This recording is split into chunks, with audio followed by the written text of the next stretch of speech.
Assalomu alaykum. Surxondaryo viloyati tog' va ekoturizm bilan ajralib turadi. Mintaqada tabiiy landshaftning ajoyib go'zalligini namoyon qiladigan g'orlar, massivlar va daralar ko'rishingiz mumkin. Bu joyda sayyohlar va sarguzashtlar izlovchilarning katta e'tiborini tortadi. Bu yerda uzoq o'tmish yodgorliklari bilan tanishishingiz mumkin. Shu jumladan ochiq osmon ostidagi muzeylar, buddaviylar ibodatxonalari, qadimgi aholi punktlari, xarobalari, qadimiy qal'alar, ibodat joylarini ko'rsatib o'tish joiz. Surxondaryo vodiysi yangi madaniyat rivojini sarchashmasi bo'lgan. U tarixda taniqli shoirlar, dinshunoslar, islom dini arboblari, faylasuflarning nomlari berdi. Ularning sharofati bilan o'rta asrlarning ajoyib me'moriy yodgorliklari paydo bo'ldi. Ushbu yodgorliklarning ahamiyati butun islom olami uchun muhim.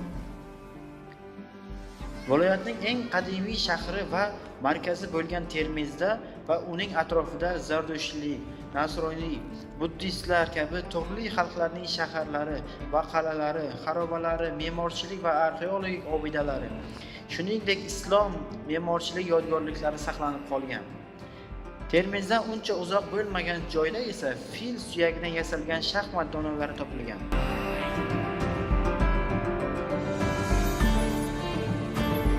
Yilda Turizmni rivojlantirish davlat qo'mitasi tomonidan Surxondaryo viloyati mintaqaning diqqatga sazovor joylarining geolokatsiya joylashtirish va olti burchak sayyohlik yo'nalishi ishlab chiqildi va yaqin kelajakda turistik avtobuslar ushbu yo'nalish bo'yicha harakatlanishni boshlaydi.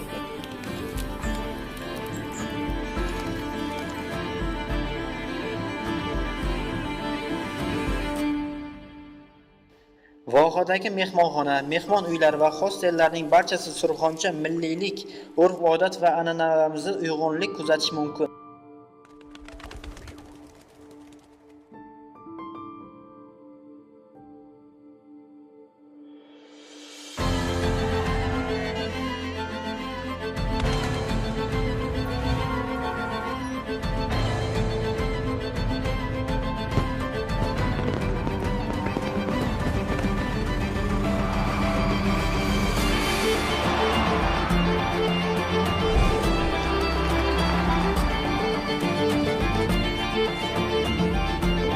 Milliy taomlarimiz esa Surxondaryoga sayohatda ancha paytgacha turistlar xotirasiga muhrlasa ajab emas. Buni o'tgan oy ichida 593 ming xorijlik sayyoh vohamizga tashrif buyurganini ham bilsa bo'ladi. Nafaqat xorijlik sayyohlar, balki mahalliy aholining ham vohaga qiziqishlar bo'lakcha.